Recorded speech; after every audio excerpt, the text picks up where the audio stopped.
Mukama yebazibwe aboluganda mbalamusizaako mu linnya lya Mukama waffe Yesu Kristo. Yebazibwe abakuuma, yebazibwe atukuuma, yebazibwe abalabirira, yebazibwe atulabirira. Katonda omulamu oyo omu bw'ati ali waggulu ate nga yafuga mu ggulu, yafuga ne ku nsi. Yebazibwe alwana entalo zaffe, yebazibwe akutambuziza n'akukomyawo mirembe gwe anyuse ku mirimo. Ate era mwebaza ku lw'abakyali mu kkubo, mwebaza ne ku lw'abo abayingirawo obuyingizi ku duty. Mu nsi yonna wabeerawo abanyuse, wabeerawo abakola.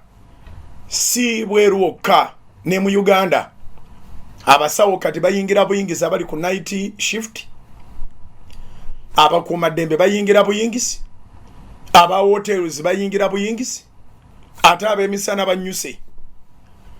So mbaniriza abatuuse ku mirimo, ate mbaniriza abatuuse waka. Nolwekyo nkolawo wonna, mbaniriza eri ne mbaniriza n'eno. Nkulikeyo ku mirimo wiiki mpya eri fresh. Ngyebaliza Katonda nti agituwadde. Bangi abataasobola kusomoka wiiki ewedde. Kyovulabanga bwe tusinkana wonna bwe tusinkanye tugamba nti Mukama yeebazibwe. Tetugamba nti Mukama yeebazibwe olw'okubanga ffenna tuli balokole. Tugamba nti Mukama yeebazibwe olw'okuba ffenna yatukuuma. Ye yekka y'ensibuko y'obulamu. Ye yekka y'alina switch y'obulamu. Sene bw'oba tonaba kugamba nti ndokose, kikugwanira okugamba nti Mukama yeebazibwe. Mukama yeebazibwe. Si muntu yenna, tewaayo na muntu yenna gw'ogamba nti yasaanidde okwebazibwa kubanga okyasa omukka. Naye Mukama yeebazibwe. Malamusizaako mikono gyaffe abalungi abatuuliriza ku Salt FM zonna gye ziri, ate nammwe abatulaba ku Salt Television. Essaala yange ekyagenda mu maaso naddala mu sizoni eno nti mmwe abatulaba nga mutuulira, Mukama abongere ekisa, temukka wansi, mwongere kulinnya, mwongera kugenda ku TV ennungi ddala, ekika ekirungi ekikulaga omuntu naggwayo, ekikulaga buli kimu nga bw'otuna mu ddiro ogamba TV yange yeeyo. Abayina radio zokka oba amasannyalaze tegatuukanga, mbasabira obugabirizi mufune sola n'amasannyalaze bwe gali basangira. Abalina amasannyalaze naye ng'olina radio yokka, nkusabira Katonda akutemere ekkubo. Weetaaga okuba ng'emisingi osobola ogiwulira ku Salt FM, ate osobola ogiraba ne ku Salt TV nga choice yiyo, nga weeroboza. So mbalamusiza abali mu Central, abali mu Eastern Uganda, abali mu Northern Uganda, abali mu Western Uganda. Yeebazibwe Katonda atukuumye. At least ennaku eziyiseeko 2-3 twebaza Katonda nti wabaddewo obukkakamu. Bayibuli egamba mu Zabbuli 127 olunya olusooka nti Katonda bw'atakuuma kibuga, abakuumi bakuumira bwereere. Psalms 127, Zabbuli 127. Neera bw'atazimba abazimbi bazimbira bwereere. N'olwekyo tukkiriza nga gavumenti n'abantu ba bulijjo ffenna tutaddemu vigilance, tutaddemu obwegendereza, naye Katonda yakuumye. So twebaza Mukama nti services nnyingi olunaku lwajjo zaabadde mu ggwanga lyonna, naye tuwaliwo kyabaluse. Era tusaba Katonda akome ku mitima gy'abo ababalula balokoke, beenenye, bamanye nti bw'ojjawo omuntu ate oba tokoledde Katonda. Ajjanjaba omuntu y'aba akoledde Katonda, naye amutta aba atta omulimu gwa Katonda. Ffe tuli mulimo gwa ngalo za Katonda. Sirowooza nti singa obadde olina edduuka oba kale katugende ku kisibo, singa obadde olina ente, olina jja ne jambiya ng'agenda azitema ensingo, wadde sigoozizaala sigoozitonda, gw'oli bulunzi nti ogenda n'omwebaza n'omugamba ngenda nakuwa ekibanja kyange. Wakoze bulungi okutta ente ezo, zibadde endalu. Wakoze bulungi okutta ente ezo, zibadde zinyononera ebintu. Kyova olabanga Yesu musumba. Omusumba alina engeri gy'alabiriramu ekisibo. so tukiriza Mukama okwata ku mitima gy'abantu aba buli ngeri okubanga buli muntu abeera mukuumi wa muganda we okutemula kuno oba okutta kwadda omwana yakeera ku makya natta munne nga ku nsi balikaaba Kaini natta Aberi Mukama n'amubuuza Aberi gyali n'alyoka addamu n'aga nti okuva ddi nga nze mukuuma so omwoyo ogwo gukyatambula bwe gutyo ng'abandi badde bakuuma abooluganda ate babatta naye obutagwa mu kikolimo kya Kaini ffenna tubere bakuumi b'abaganda baffe balamusizaako abali emitala w'amayanja abali ku Salt Media app abali ku YouTube ya Salt abali ku Facebook ya Salt eyo gye tuyita church without walls ekkanisa etaliiko bisenge mu nsi yonna mukulikeeyo mu saavisi yajjo ab'ekkanisa etaliiko bisenge mwebala okubanga mwateeseteese amafuta gammwe era nammwe Mukama n'abawa ekisa nga tugasabidde and you anointed yourselves oba mwalonzeeko omu agenda nga abafukaako amafuta ebigambo bye mwalangiridde bigenda kutuukirira Katonda ye Katonda ensibuko y'amagezi nolwekyo bwe tutemaatema ekigambo amagezi tujjamu n'ekigambo understanding. God understands every circumstance. God understands every situation. God understands that you could not make it to be with us at Canaan land, but you were with us spiritually, virtually. You were on TV, you were on radio, you were on Salt Media app, YouTube or Facebook. You followed the service the way it was, and you were a part of us. So thank you for being a part of us. Worldwide, wherever you are. Njogeranga manyi nti muli bangi. Era ndowooza tewaliyo nsi n'emu nga temulimu muntu abeera ku Salt. Kubanga neyagendayo nga si mulokole bagimulagiridde. Neyagendayo nga mulokole Salt agyetaaga.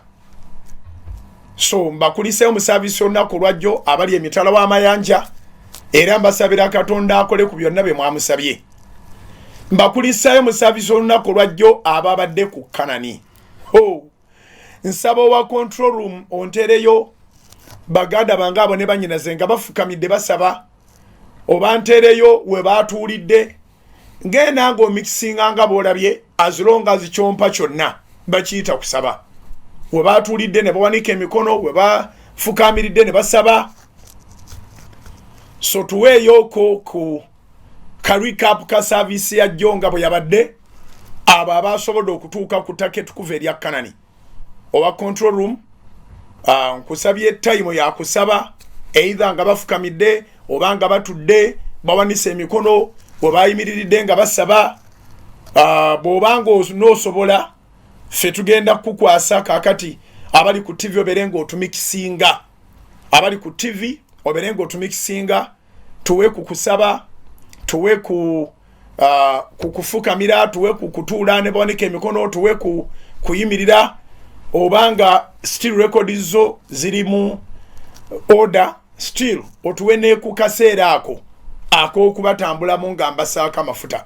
Bannange mwebale kunsabira mwebalire ddala okunsabira abantu bonna yabadde abalaba ku TV ng'oli mu Uganda oba yabadde abawulira ku radio oba yabadde abalaba nga oli mitala w'amayanja tewali n'omu eyavuddewo nga simutuuseeko nga simwogereddeeko ekigambo ekyobuwanguzi nga simufuseeko mafuta taliyo n'omu.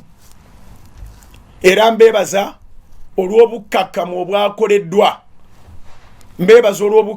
obwakoleddwa abantu bagumiikiriza nga bali mu kusaba worship team essaawa nga 4 zennamaze 5 saawa wakati w'essaawa 4 ne 5 babadde bangi babadde batwala essaawa 4 ate nga tusigenda mpola nga ngezaako obwangu naye nagenza olanga essaawa emu njikubye wali ntambula essaawa 2 nzikubye wali ntambula essaawa 3 nzikubye wali ntambula essaawa 4 nzikubye wali ntambula worship team nayo tujebaza yasobodde okutwala mu kusinza okw'essaawa ezo zonna, abakubi b'ebyuma, abayimbi, ab'amaloboozi. Twebaza Katonda, ogwo gwe mulimo, kubanga omulimo tegukolebwa muntu omu. Era nabadde ntambulira, waliwo ababadde bansaasiranga baŋŋamba, Musumba otambudde nnyo, naye ate saabadde nzekka. Era bw'oba olaba ne mu nnaku enjerere zonna mbeera n'omuntu omu, babiri, basatu oba bana abatambula nga buli omu alina omulimo. Nyinza okuteeka amafuta ku muntu, diamond ne zituntumuka, waliwo abagenda okumubaka.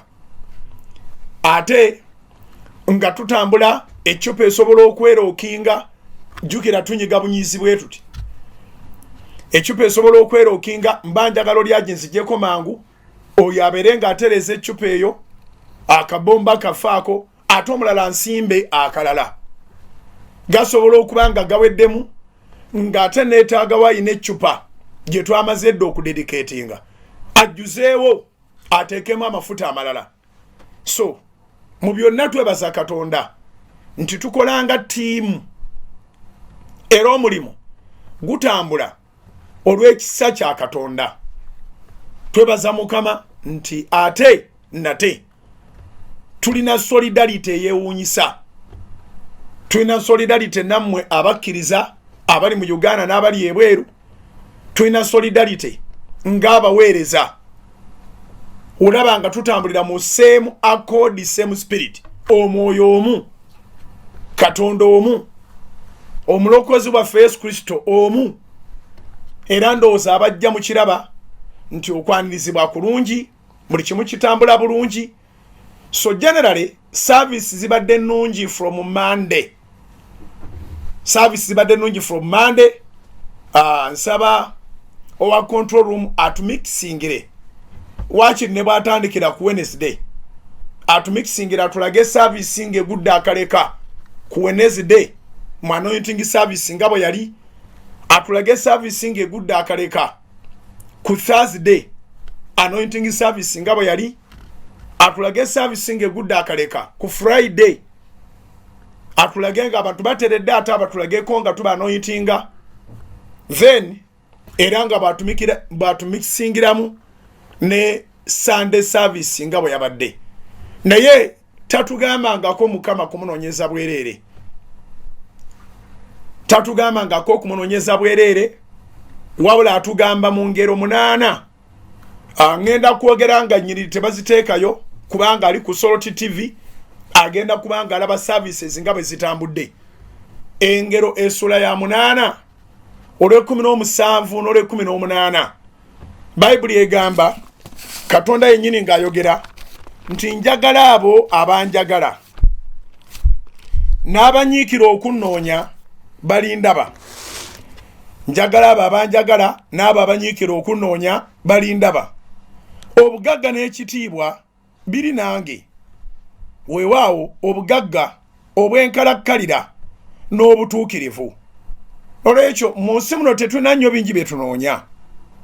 Tunoonya obulamu, Mukama y'abulina. Tunoonya ekitiibwa, Mukama y'akigaba. Tunoonya obugagga, Mukama y'abulina. Tunoonya omukwano, we are looking for love. Mukama yayagala ensi n'okuwaayo n'awaayo omwana. So byonna bye twetaaga biri mu Mukama. Nolwekyo anoonya Mukama tewali nsobi yonna, oba okyali ku katuufu. Era tokoowanga, bwe kuba kusaba tokoowa.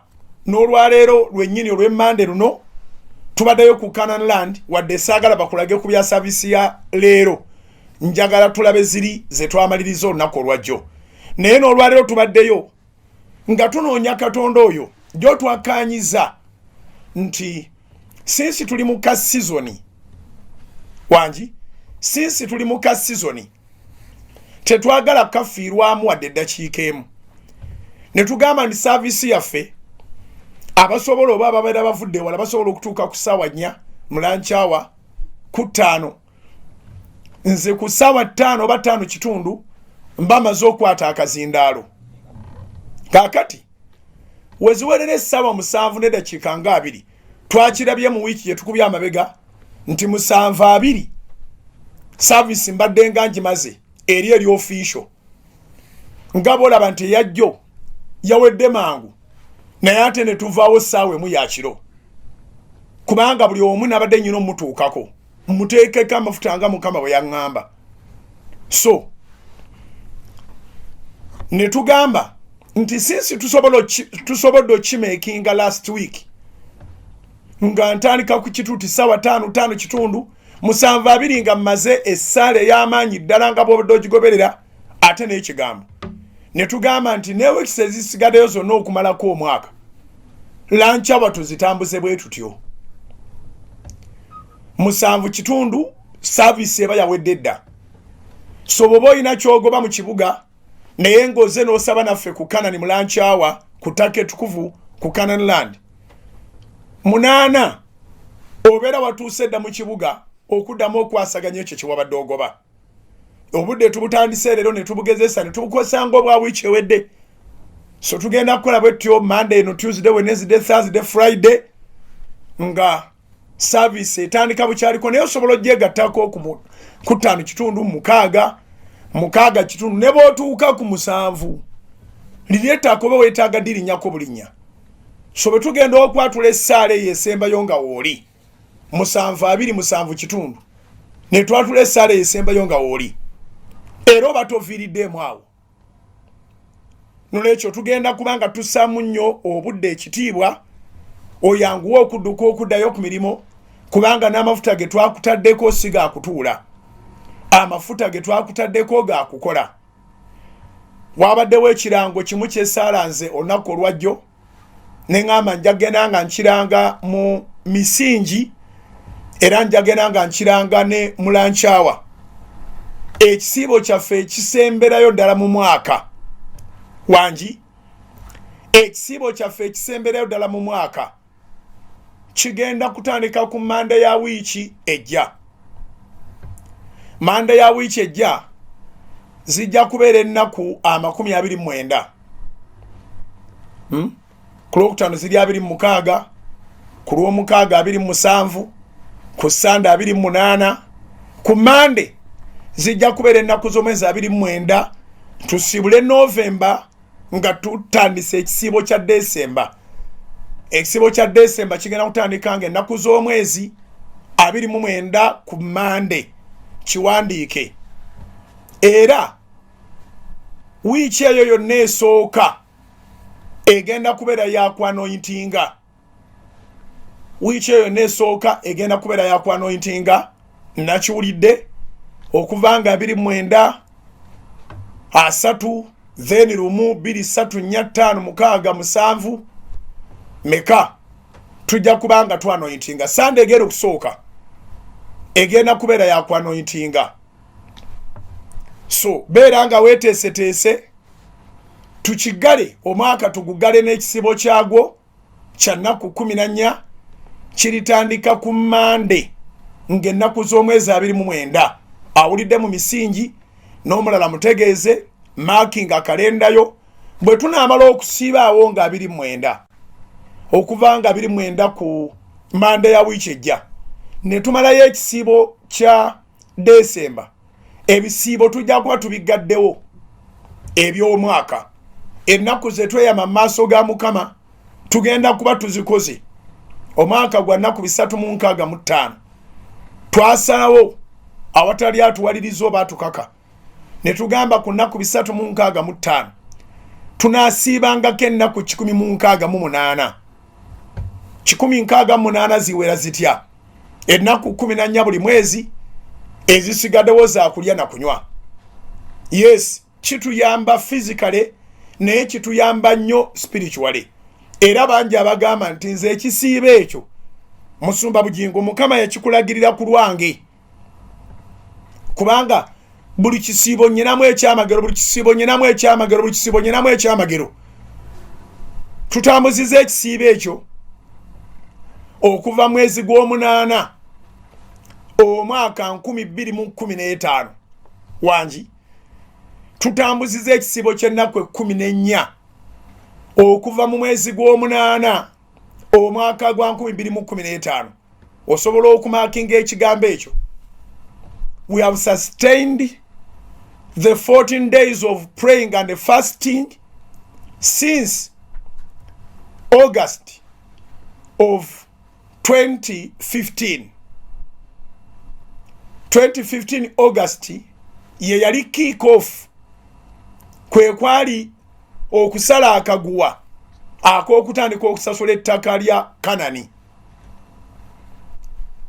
Era twagenda okutuuka mu Juni ng'ennaku z'omwezi 8 2016 ng'ekisibo kyaffe ekye14 kigenda mu maaso okutuuka mu Juni wa 2016 twali tumazeeyo ssente zonna ezaagula ettaka lya Kanani.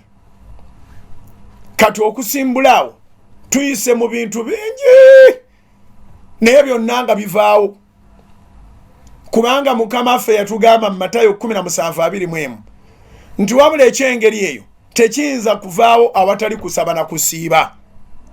Matthew 17:21. However, this kind cannot go except through prayers and fasting. So twagala kwebaza Katonda nti bwe twatandika ekisibo ekyo mu mwezi ogwali ogw'omunaana omwaka gwa 2015 nga twetaaga bukadde bwa $, tetwayinza na kuweza mwaka nga tetunabufuna. Gyali myezi 10 gyokka awatali gamba nti omuzungu yatuyambako, awatali gamba nti waliwo akasente akava ebweru oba mu naggaga ennyo. Katonda yakozesa ffe. So tweyagalira ku ttaka tukuva erya Kanani kubanga tumanyi bwe lyajja. Tumanyi bwe lyajja, tumanyi bwe twalisasula, tumanyi Mukama kye yakola. Even up to today tetunaba kuda mu mbeera zaffe kugamba nti tukkiriza nti Katonda yakikola. Eyo yemu ku miracle ezatulema okumanyiira. Yemu ku miracle ezatulema okumanyiira. Of course Katonda ye yakikola era tukkiriza nti yakikola, ne twebuuza how. Actually kye twebuuza tekina answer, kubanga Mukama tanaba agenda tuwa answer ey'ekintu ekinene bwe kityo nti tutegere formula yakyo. Si ffe bagagga omuntu bayogerako naddala mu biseera ebyo 2015 ngo oyagala akakadde ka $, ng'olowooza ku house of prayer. Really? Naye ate Mukama n'atusobozesa okuŋŋaanya obukadde 2.5 obwa $. Ne tugulawo awo 2015 twazimalayo 2016. Okuva ku olwo nno ne tunyweza ekyama kyaffe eky'ekisiibo era tetwakita. Bangi abazenga balokooka ne batwegattako, bangi abakyegattamu nga si balokole. Katonda atunulira mutima n'amanya toli mulokole naye olina ekikulemeddewo, naawe oggyeyo ekyokulwanyisa ky'obwa Katonda era Katonda tagaana kuwa mukisa. Era bangi abaga nti musumba anzenze ennaku 14 siyosangamu naye nkyabyetegereza sinnaba kulokoka, naye ng'ate apiikinzeemu ekyama ky'okusiiba. Oli nga apiikinzeemu ekyama ky'okusiigibwako amafuta. Oli nga yapiikinga ekyama ky'okuwuliriza enjiri consistently. Nina mikwano gyange bangi ababeera ku njiri naye nga ekisinga okwewunyisa si balokole. Naye nga oli ne bw'abasanga nga bali ku soloti baziteekako ku saluuni, mu kliniki zaabwe baziteekako soloti TV mu supermarket, buli wantu wonna ne maka gaabwe ye TV etesitaza gye balabako. Olidde naye nga ne bw'oba ogezaako mugamba nti soloti ate walokookaga nga nti gwe tonnaba kumanya kyama ekiri mu munnyo, tonnaba kumanya kyama ekiri mu soloti.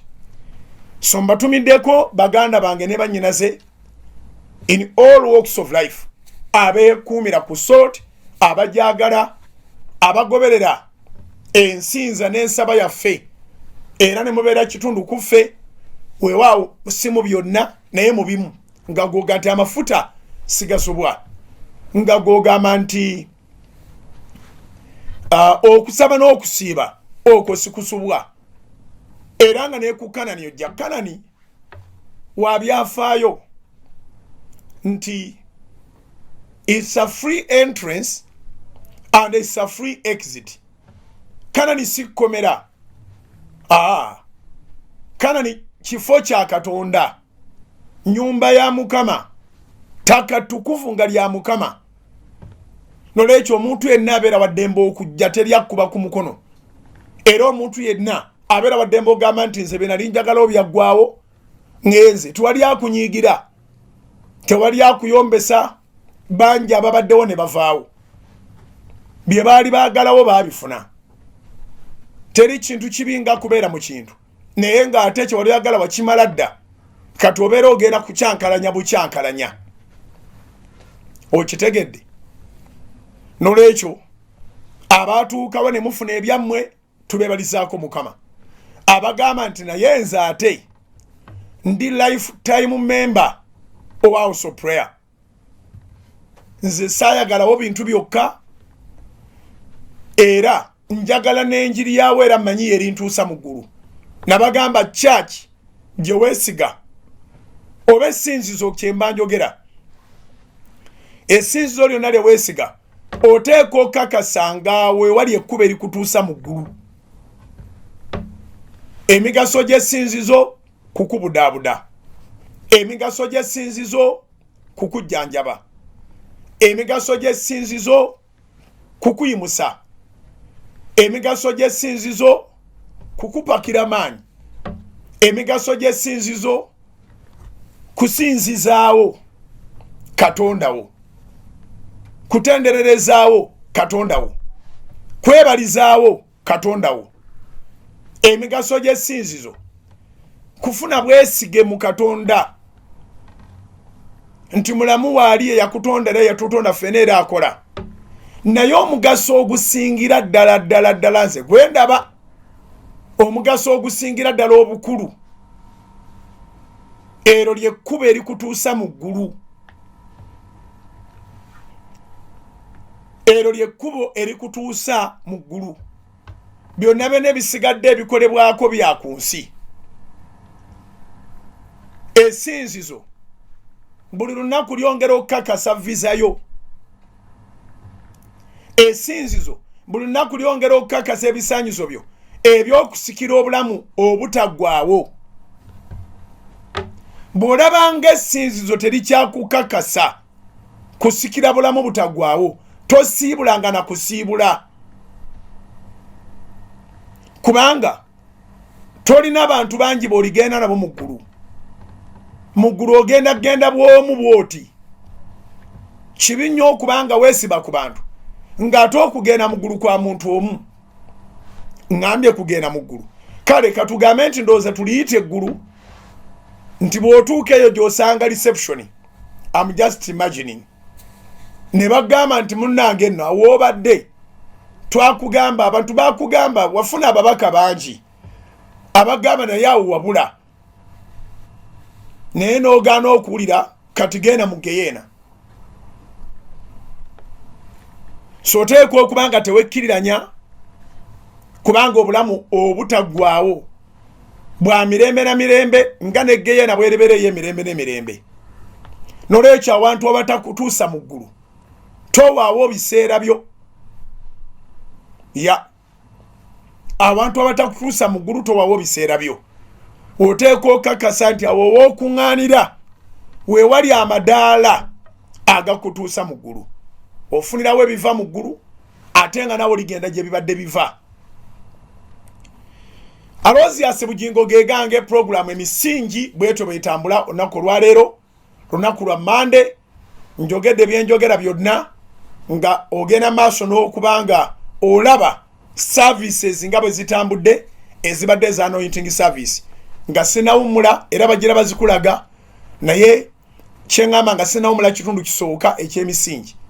Naye kyenjagala okujjukiza kiteeke mu kalenda nti ekisiibe ekigenda okukomerekerezayo mu mwaka, ekisiibe ekyokukomekereza mu mwaka kitandika Mande ya wiiki eri ejja ng'ennaku z'omwezi 29. Ennaku ezo 2 eza November ziggalewo November nga tusiiba tulinye ekigere kyaffe munaku lusooka mu mwezi gwaffe ogwa Desemba ngolede tuze tuli equipped nga tuli mu kusiiba era ne nkugamba nti amafuta tuli gaddamu ng'ekisibo kya Desemba kitandise nga 29 ku Monday 3 ku Lwokubiri awo n'amafuta nga tusaba tusiiba 1 ku Lwokusatu mafuta nga tusaba tusiiba 2 ku Lwokuna njogera mu Desemba awo n'amafuta nga tusaba tusiiba 3 ku Lwokutaano Desemba awo n'amafuta nga tusaba tusiiba tulyosaamu olw'omukaaga nga nnyate tulibeerayo ku Kanani ku Sunday nga 5 eyo Sunday esooka ejja kubeera yakwanoyitinga ekisibo kititandika nga 29 Novemba guno gwe tufundikira ate ku Sunday nga 5 tuli batufundikira buki yaffe esoose y'ekisiibo ey'okusaba n'okusiiba n'okwanoyitinga obudde tugenda kubanga tubukwata odduke ogende okole ngenda kuba omuzaamu katono nkomewo njogere ku kusaba kw'abangi nasanze haji nangamba nti actually tiyabadde haji yekka nasanze abantu nga 4 ku mbaga ya Maaka abamu nga bangirikani abalala nga bakatuliki abalala nga basiraamu nga baŋŋamba nti awantu wali awo abazadde n'abaana wabulamu ene babadde nawanja wabulamu naye nga bagamba wabazadde n'abaana n'okuba nti gwoyagala ateeka okubanga asaamu bazadde b'ekitiibwa nga bagamba awo kubanga kirabika abantu balina abako naye nga abako bazalawo abazadde abantu balina abakyala naye nga abakyala bazalawo abazadde emabegaka waliwo akantu akabadde ka trendinga nga koogera ku mwami eyagamba mukyala we nti abantu be waffe bagenda kujja ng'ennaku z'omwezi bwe ziti bateekereteekere agamba naye abantu bammwe nabo batulinnyirira abantu be wammwe bo tebalina byakukola babeera batambula butambuzi biki nayogera bingi kantu kabadde ka trendinga ku social media ate nga si kakusaaga abantu bwe batyo bwe bali abamu naye olunaku olwo omukyala n'akeera tali mu moods talina ssanyu lyonna lyasanyukira abantu b'omwami okubanga bajja kumbe omwami yali ategeeza abantu b'ewaffe ng'ategeeza abantu b'ewaffe abava ku ludda luwo kubanga bwe mufumbiriganwa abantu bo babeera ba mwami wo n'ab'omwami wo nabo babeera bantu bo munnange abantu nga bajja baganda b'omuwala bannyina ne maama yajjirako okutuuka ewaka nga balinga abazze mu lumbe ennaku omwami ze yalaganyisa nti abantu bwe bagenda kujja kakati bwe bajja n'abaaniriza omwami bannanga ensanyuso balaba bannanga abantu baffe kakati omukyala nga ali mu kisenge tiyava nayo bamala okutuula mu ddiiro wakugenda kwegayirira bwegayirize mu kisenge ajjabuze ku bagenyi kakati bamunonayo omwami agenda yamwegayirira nnyo naye ngera sirutanamanya baani abali mu ddiiro omukyala agenda okutuuka mu ddiiro ng'alaba kwani ku maama we ng'alaba kwani ku bannyina ng'alaba kwani ku baganda be ba sisters ng'akyukira omwami ng'aboggoka n'okuboggoka kale n'otoŋŋamba nti mami ne baganda bange ne bannyinaze be bajja tewali wadde akagaati tewali kantu konna kaliibwa mwami n'asirika oli musajja wa kikaaki abantu bange bajja waŋŋamba wano nti abantu bo be bagenda okujja yennyini neyeekuba jje neyeekuba omusumaali mu kigere wangamba nti abantu bwe bagenda okujja omwami asirise ne bano basirise omwami n'alyoka ategeeza maama n'abako ne balamu be nti yono omuntu gwe mwampa yono saasooka nange kutegeera naye abantu bange bazadde bange baganda bange ne bannyinaze balamu be tabaagalira ddala kakati ekyamuganya okubaako akantu konna kateekateeka kubanga yabadde amanya abe waffe be bajja ndowooza maama mba sikoze ensobi bwe mubaddiza kubanga saamuwasa nti abeere wange nzekka abeera mwana w'abazadde bange abeera abaana bazaala kino kyekikamba bagenda okusigala tebagenda kudda eyo wamwe bayagala mwekka anyway sigala ngolooza bw'obeera gwe nga gwe maama omuwala n'akola ekyo omukola otya bw'oba gwe nga gwe mwanyina oba sisita w'omukyala ng'akoze bw'atyo okola otya ye bw'obanga gwe mwami ng'omukyala bw'atyo bw'ali okola otya olowooza byagonjooka oba byayononeka amaka ago olowooza gakyaliwo oba gaafa tetugenda kubaganya birowoozo okuba sikwata masimu naye mukubaganyizeeyo ebirowoozo katugende mu break katono ate tube nga tukomawo twogere ku relationship y'abazadde n'abaana tovaawo sigala ku Soul Television Femunyo.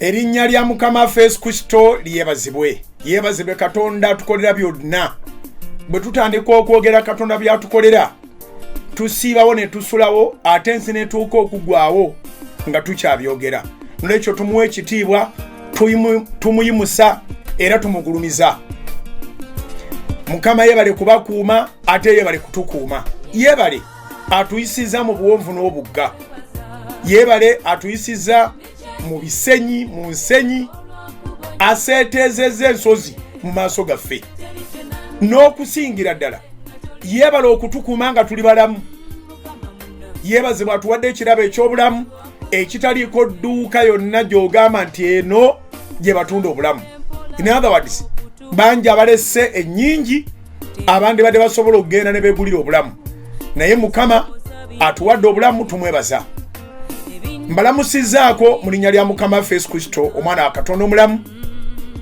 era nzize kubajjukiza ku kigambo kino ekikulu ennyo abantu abamu kye baali batatwala ng'ekikulu naye nga okuba ne nakyogerako ne ku mulundi guli kati bakitwala ng'ekikulu era kifuuse omukisa mu bulamu bwabwe ekigambo ky'okuwaayo ekimu ky'ekkumi n'ekiweebwayo ng'oweereddwa omukisa yonna gy'oli kikukakatako okulya ebitundu 9 ku 10 10 n'oliwaayo eri Katonda kiba kibi nnyo okulokoka naye ate n'obanga okuvunaanibwa okunene okukutuusa n'okugenda mu geyeena ng'ekikututteyo kuddira mutwalo ne gukulema okujjako ennusu 10 kuddira mitwalo 10 ne gikulema okujjako omutwalo kuddira miliyoni 1 n'ekulema okujjako emitwalo 10 nga kye kikututte mu geyeena kubanga Katonda buli kigambo kye kiri weewaawo ayogera mu kitabo kya Malaki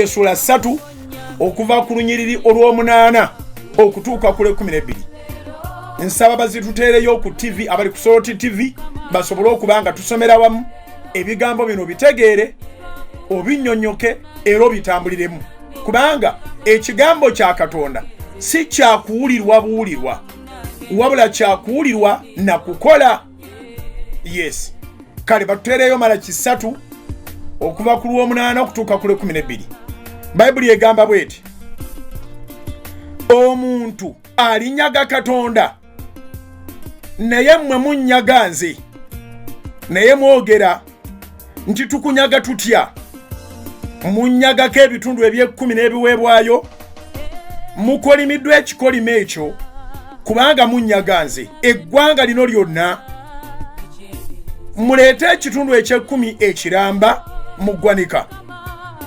ennyumba yange ebeeremu emmere era munkeme nakyo bw'ayogera Mukama w'eggye obanga siri baggulirawo ebituli eby'omu ggulu ne mbafukira omukisa ne wataba na bbanga we gulijja era ndinenya omuli ku lwammwe so talizikiriza bibala bya ttaka lyammwe so n'omuzabibu gwammwe teguli kunkumula bibala byagwo mu nnimiro entuuko nga tezinnatuuka bw'ayogera Mukama w'eggye era amawanga gonna galibayita ba mukisa kubanga muli b'ensi esanyusa bw'ayogera Mukama w'eggye ebigambo ebyo tubisomye okuva mu Malaki essula 3 okuva ku nnyiro lw'omunaana okutuuka ku 12 Katonda ng'agamba ne lwaki mwagala okunyaga lwaki munziba ey'oluzungu yegambira ddala why do you rob me and you ask we rob you how and he says that through tithes and offerings n'olwekyo tuyimiriza program ne tubateerayo akalango kano yonna gy'oli osobola okuba nga osobola okutuukirizanga obuvunaanyizibwa bwo kubanga ekituufu kiri nti Katonda ayogeddewo ebigambo eby'amaanyi bingi n'okolamu nga bina ekisooka akulaga nti akusonyiirawo nga bw'obitegedde kati tandika okuwaayo ekimu ky'ekkumi ekiramba n'ekiweebwayo mu ggwanika ennyumba ye esobole okubeeramu emmere abooluganda ffe tukola gwa kutuusa mmere omugaati ogw'obulamu ekigambo kya Katonda ne tuliisa ensi yonna era agamba nti mukeme you test him agamba munkeme nakyo mulabe besiri baggulirawo ebituli by'omu ggulu ne mbafukirira omukisa nga tuwana bwe muguteeka ne nnimiro zammwe ebibala tebiri kunkumuka ng'entuuko tezinnaba amakulu gaakyo Katonda tagenda kuganya unnecessary expenses ezigwa mu bulamu n'osaasaanya nga teweetegese obadde tokirowooza nako kumbe kiki ekyonoona ssente zo era ekizireetera okusaasaana mulimu eza Mukama ze walemera kati n'ezizo omulabe n'azikubiramu naye agamba nti nga tukigondedde agenda kutuwa omukisa tewalina bbanga we gugenda kujja naye n'abatulaba banaatuyitanga abaweereddwa omukisa bassebo ne bannyabo okubanga okyali mulamu mukisa gwennyini oguva eri Katonda n'olwekyo njagala kukubiriza naawe weekubirize owengayo ekimu ky'ekkumi ne bw'oba tolabye bisawo bya ssente nga bikka naye owulira ng'olina eddembe mu mutima gwo owulira nga by'okola toli wekka olina Katonda n'olwekyo kinyuma ebimu by'ekkumi n'obitwala mu church ate kinyuma n'obyejjako yensonga laki tubaleetera provision ne tugamba nti twala mu banka nga tonafuna bizibu birala zitwaleyo tuyina akawunti mu Centenary Bank tuyina akawunti mu Absa Bank Centenary Bank akawunti eri mu mannya ga House of Prayer Ministries International wonna wogenda kutabirira Centenary Bank mu ggwanga lyonna oba ku Center Agent kasitoba nga ovaayo n'ekakiitiko akalaga nti osasudde ako ka slip ka banking kiba kiwedde akawunti eri mu mannya ga House of Prayer Ministries International eri mu Centenary Bank wonna mu ggwanga wooteekereyo ekimu ky'eky'ekkumi oba ekiweebwayo kiba kimaze okutuuka akawunti eri namba 31 0 3 6 00 6 akawunti mu Absa Bank eri akawunti namba 600 479 341 esembyayo 0 eyo ya $. Kisobokera ddala okubanga ekimu ky'ekkumi kyo oyagala kiwayo mu $. Bw'obanga oyina za Uganda ng'oyagala kuwayo ekimu ky'ekkumi akawunti eri mu mannya ga House of Prayer Ministries International eri mu Absa Bank akawunti eri namba mukaaga 00 2 mwenda musanvu mukaaga 80 akaunti eri mu mannya ga House of Prayer Ministries International eya Uganda shillings mu Absa Bank eri account number mukaaga 00 2 mwenda musanvu mukaaga 80 esembyayo emu. Katonda abatwera omukisa nga mutwala ebimu byamwe bye10 abagenda mu Absa Bank abagenda mu Centenary Bank. Katonda akibakolere nga bwe yakisuubiza.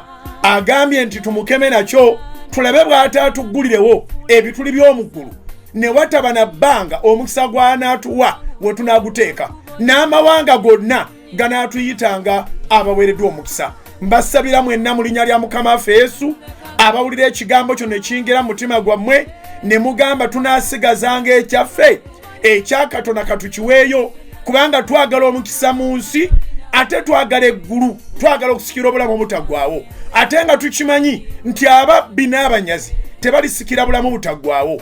Katonda nga atulabudde tudduka omusango gw'obubbi n'obunyazi mu linnya lya Mukama waffe Yesu nga tutandika okukola ekyensonga ekisaanidde mu linnya lya Mukama waffe Yesu. Kitanga abantu bombasabidde omukisa naffe nga sente bazitaddeyo taata ennyumba yo ddala ebeeremu emmere abantu bafune ekigambo abantu bafune essaala abantu baddemu amaanyi abantu bawangule emikono gyaffe nga giri waggulu nga banoonya kye banoonya erudde eyo bawangule Mukama baddenga n'obuwanguzi naffe tubongerenga essaala mu linnya lya Mukama waffe Yesu. Mukama atambule naawe genda owangule osigaze ebibyo ebya Mukama obimuwe oleme kuyitibwanga munyazi mu bwakabaka bwa Katonda. Mukama abawo omukisa aloozi yase bugingo gegange sigala ku Soldi.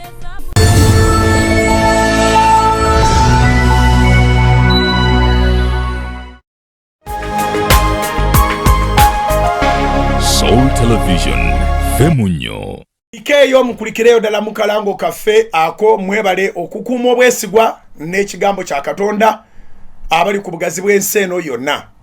Ndese muguddemu akakyankalano buli muntu mu nnyumba nga ateesa kyateesa ya nkudiramu yakatwegattako nti waliwo story badde trendinga ate nga si story ya comedy, story nga eri serious, story nga eri serious. Omwami ali serious wali n'omukyala ne family zonna we ziri naye ng'omukyala ku side y'omwami ayagalayo omwami we yekka. Ekyo nekyo kirimbo. Abo be bantu abasinga obungi abafiira mu COVID nga abakyala baali ba bufumbo bwa tageti baali nabye baali beenoonyeza. Akugamba nga bwakwagala ennyo n'akubika mu so called love naye nga abantu botabaagala abamulimba. Nkiddamu abalina amaka agafaanana bwe gatyo nga buli gwamenya ku bantu beewammwe yamukyawa. Mulamu gundi simwagalira ddala, mulamu gundi yetaddangamu okulinnya wano, mulamu gundi bannange abantu beewammwe awo n'agatta wamu ekitereke n'asuula eri naga nti ye maama basinga nasanga yafa. Abo be bavaako enjogera ey'ekisiru egamba nti okusanga nnyazaala osanga amalaalo. Ng'oli ayogera bw'atyo ng'ate bw'azaala akalenzi asanyuka, azaala akalenzi n'asanyuka nga yeerabire nti kagenda kukula kaleeta omukaamwana. Nolwekyo ekigambo kyayagaliza maama wa bba kigenda kumubeerako okubanga naye enkya agenda kubeera maama wa bba w'omuntu. Okusanga nnyazaala mbw'osanga amalaalo mpisa mbi. So story mu bufunze badde egamba omwami yategeeza mukyala we bali bulungi n'amutegeeza nti abantu be waffe bagenda kujja mu wiiki ejja lunaku bwe luti. Omukyala ne yeekyanga kyangaawo tebalina byakukola babeera buli kaseera babazunga buzunzi. Ozungisa abantu b'erudda lw'omukyala oba ozungisa abantu b'oludda lw'omwami olwo kye bayita okufumbiriganwa kyeki. What is the essence of marriage? Marriage is to join the two families. Owulidde? Kati ono omwami yali yakimanyiira. Amaka agamu gafuuka permanent prisons. Wanji? Amaka agamu gafuuka permanent prisons. Abantu obufumbo abamu babukozesanga life sentence. Wanji? Abantu obufumbo babugoba mu love ne bayingizaamu oguntuntu awo gutategerekeka. Oguntu ogugamba nti paka okufa, until death do us apart.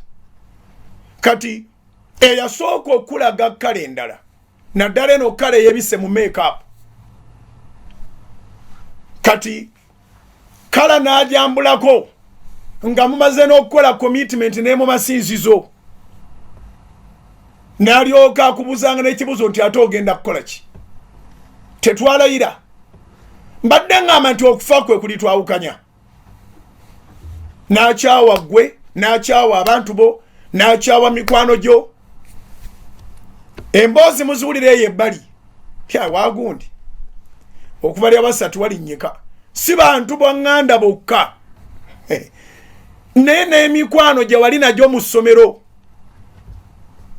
N'emikwano gye wali owangaala nagyo baakoma okukola speech yaabwe ku lunaku lw'embaga. Okuvaawo buli muntu yeebuulira yekka okukwesonyiwa. Buli muntu yeebuulira yekka okukwesonyiwa. Era omu n'abuuliramu n'aga nti ye gundi ogendayo okonaga nti ate gwe lwaki togendayo? Why? So okuva ku mbaga naddayo awo omulundi gumu, mukazi n'ansimba eriisa awo, oba omusajja n'ansimba eriisa awo. So marriage should not be a conviction of life sentence. Marriage should be an institution full of love. Under love there's joy, there is celebrating everything. So ndowooza kyekiseera tubeere nga tulongoosa ebintu ebyo, naddala nga tutandikira ku nkuza y'abaana. So munanga omusajja aba ali awo, ye lunaku yalusabye off, omukazi waali ali mu kisenge ate abasuubira olunaku baalumugamba. Abeeka ne bajja. Abeeka yalooza bava muka y'omwami, kumbe bava wuwe. Omwami n'abaaniriza akalulu ne kavuga. Ate bwe tuwobeera n'omutima omubi, ebintu bingi by'otono otusinga. Oli ne bwakuba akalulu nga muntu oba eddoboozi oyinza obutamanya nti lya muntu wange kubanga olina ekintu ekikwambadde toyagala kumanya. Munnange nga bayingira mu nnyumba, maama w'omulenzi kubanga bw'owassa maama wooli abeera maama wo, maama wo naye abeera maama wooli. Ne balamube ba in-laws bonna n'agenda mu kisenge n'amwegalira gye ayinirize ku bagenyi. Waakiri abaanirizeeko naye nga yamumalako dda emikwano, nga yamumalako dda emikwano. Omukyala agenda okuvaayo okutuuka mu ddiiro. Abantu b'empisa embi balina emikisa, oba bwe mba nkyogera, kubanga omuntu abeera n'ogutima bwe gutyo. Naye mwattu n'afuna omusajja amuzimbira ennyumba ey'amaanyi, ng'agenda kuva mu kisenge eyo walako ajje mu ddiiro nga nalyo ddene, naye nga tibimusaana n'akamu n'akatono, kubanga tamanyi nti ennyumba ebeera nnyumba ng'eyaniriza abagenyi. A home is a home when you welcome the visitors. You never know. Among the visitors, there might be an angel of God. Ewaffe Masaka, ewaffe Masaka bayinanga yakayimba edda naye ndowooza bano abaana abalikodinga babulikodinga dda naye bwabeeranga bwabakadde ku kyalo okwo funda n'omubi ng'azaala ng'alima ng'ayaniriza n'abagenyi wangi munyambeko tuyimbire wamu abali mu puroguramu y'emisingi funda n'omubi ng'azaala ng'alima ng'ayaniriza n'abagenyi wololo wololo wololo wololo wololo wololo funda n'omubi ng'azaala ng'alima ng'ayaniriza n'abagenyi kubanga mulembe tegwali gwa tekinologi nnyo nti owasiza omukazi scientist oba wasiza omukazi accountant oba wasiza omukazi professionally nti wuuno nolwekyo ng'emirimu emikulu giringa esatu azaala kitegeeza mulina relationship nnungi weewaawo okuzaala n'abatalina relationship nnungi bazaala kubanga obwolumu basobola okukikola ate ne kivaamu omwana naye nga tebakolagana wangi okuzaala si kamaniro nti mu nnyumba mulimu emirembe kubanga n'ab'oku nguudo bazaala ekyo tukinootinge tokitwalanga for granted oba njogere mu Luganda tokiwanga garanti nti kubanga mu nnyumba muli balina kati abaana bataano nti baagalana omubiri gubeera mubiri ne gukola ebyagwo naye nga tewali mboozi ng'era bw'obasanga mu mmotoka nga buli omu atunudde sayidi ye naye ng'emmotoka balimu emu era bajja kuddayo eka balina n'abaana bayinza okutambula mu mmotoka nga balinga abatujju bombi naye nga bagenda mu viddi wangi bayinza okutambula mu mmotoka nga balinga abatujju buli muntu olaba nti ali kubirala kikumi ku kinnaakyo tewali mirembe akasente weekali amaka ga kikomera mmotoka ya 10 bya millions bagenda mu ssomero lya bbeeyi okulaba omwana naye nga tebalina mboozi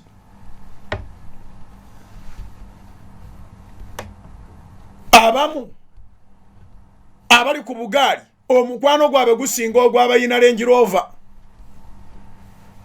oli aweeka mukyala we kagaali n'amukwata n'amutaayiza ne banyumya emboozi empewe bakubaana buli kimu naye nga baagalana abali mu Range Rover ng'oli asaba buli oma engeri endagaano eno gyerimu okufa sitaani kwe yayingizaamu nga buli omu ayagala munne olumba olunaamutta akasiriikirira ako ng'omwami agamba oba omukazi oyo ayinza kufa lumba eki kugamba ne sibaako musango nga n'omukazi naye asirise naye ng'agamba oba omusajja ono ayinza kufa lumba eki nze ne sibaako musango naye agende. So mainly eri abaffe Masaka kubajja oluyimba olwo ng'omukyala yeetaagibwa olw'ebintu ebikulu nga 3 azaala naye mu mukwano ayaniriza abagenyi alima kubanga abagenyi balina okulya alima abagenyi balina okulya azaala alima ayaniriza n'abagenyi abagenyi tebabeera bakusosolwa mu nnyumba ewaffe Masaka bagamba temuli kkubo bazadde bannange nsaba munyambe muyigirize abaana ebintu bino tebagenda kulya kompyuta size zigenda ofuuka famire zaabwe holidde bw'eba etuuse oba akaseera nga kano ke tusigazaayo okuzaayo abaana bonna January abaana baddayo yogerako n'abaana mu nnyumba ewaffe Masaka baakitusomesa temuli kkubo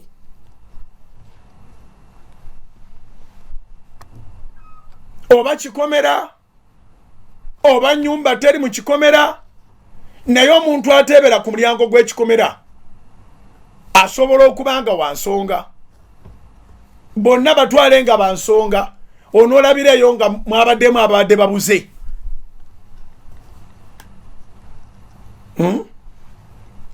Naye abaana batuuka ku ddaala.